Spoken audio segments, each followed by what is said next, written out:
All right, today's video is on stock transactions, classwork 5 or classwork 6, sorry. What is a stock portfolio? So a stock portfolio is a set of all stocks a person or group currently owns, and a portfolio changes whenever stocks are bought and sold.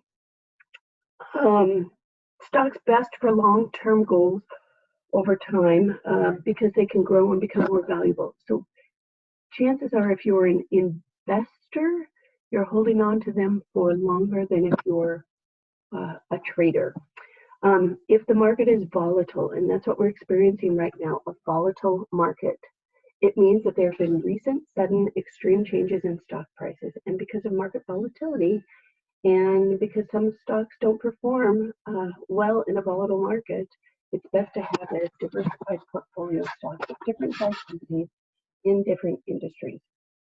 All right, when a stock is bought and sold, I'm going to highlight something here for you. Where's my draw? When a stock is bought and sold, a trade is made with another stockbroker. So you go through a stockbroker, much like if you bought a car, you would go through a dealership. And if an investor, say, is buying 600 shares of Xerox Corporation, the investor is buying the shares from another shareholder who wants to sell them, not from Xerox. So that's kind of a distinction. When you buy shares of Xerox, you're not buying them from Xerox unless you are actually the very first purchaser of the stock that actually bought it from Xerox. So what that's usually called is purchasing during an IPO or an initial public offering. Otherwise, every trade that's made after that initial public offering is a trade between different shareholders. I have it, you want it. Most shareholders buy and sell stocks in multiples of 100, which are called round lots, and a purchase less than 100, we call those odd lots. If you buy a stock and its value increases, you don't make your profit until you actually sell it. So people are like, oh, I made yada, yada, yada today. Well, they didn't actually unless they sold the shares. So the difference between selling price and purchase price, this is important, these are things that we're going to work on here, is gross capital gain. So you can have gross capital gain and you can have a gross capital loss. And when you have a gross capital gain or a gross capital loss, the year that you sell those shares, remember you're going to get a 1099 from your stockbroker, and it's going to lay out those capital gains or capital grosses. Remember when we did taxes, we had 1099 dividend, 1099 interest. Well, you can get a 1099 capital gains, capital losses. All right, example 1. Several years ago, Marlene purchased stock for $7,241, and last week she sold it for $9,219. So what was her capital gross capital gain? You subtract and you're going to get, sorry about that, you subtract and you're going to get $1,978. So on her taxes for that tax year, the year she sold it, she's going to get a 1099 that lays out that gain. Brett used money he received as a gift for high school graduation to purchase $4,000 worth of stock. After he graduated college, he needed money to buy a car. He sold the stock for a loss, $2,433. What was his capital gain or loss? Well, if you bought it for 4 and you sold it for 2.4, then you've got a loss. And in this case, it's going to be $1,567 loss.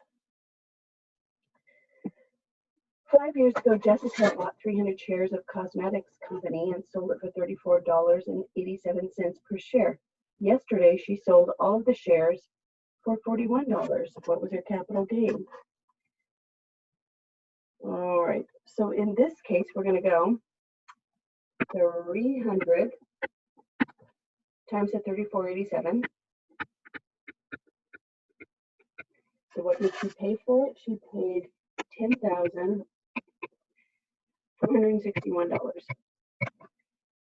When she sold it, sold it for $41, and that was $12,300. So the difference is going to be her capital gain, and so the difference is $1,839 gain. Keep in mind, these trades aren't including commissions, so buys and sells, your stockbroker will take a commission on that, and that capital gain, you're going to have to pay taxes on it. That's why you get the 1099 form. Calvin bought 125 shares of stock for $68.24. He sold them 9 months later for $85.89. What was his capital gain? Well, before, see how I just multiplied? You could also do this. You could say, hey, the difference between 85.89 minus 68.24, and multiply that by the 125 shares.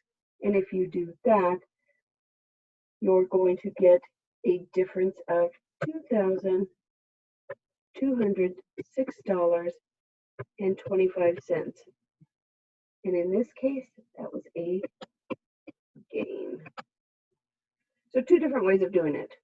You can multiply it all out and subtract, or subtract and then multiply by the number of shares. Just wanted you to see both ways.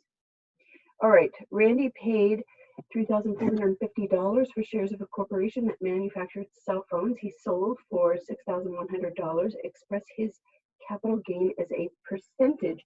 So we want to gain as a percentage of original price. So the 6,100 minus the 3,450 gives us 2,650. And if we do gain to original, we're going to do 2,650 to original price of 3,450. Put it in the calculator. You're going to get 76.81%. So that's his gain on his investment. A lot of people will talk about what's your gain on your investment.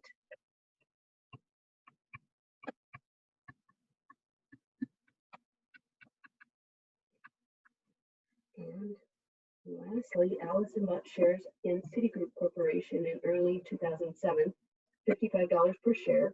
She sold them later that year for $35 per share. So 55 minus 35 is 20.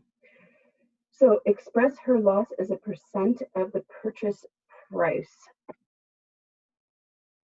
So she lost 20 out of the purchase price of 55. In this case, it's a 36.36% loss on her investment.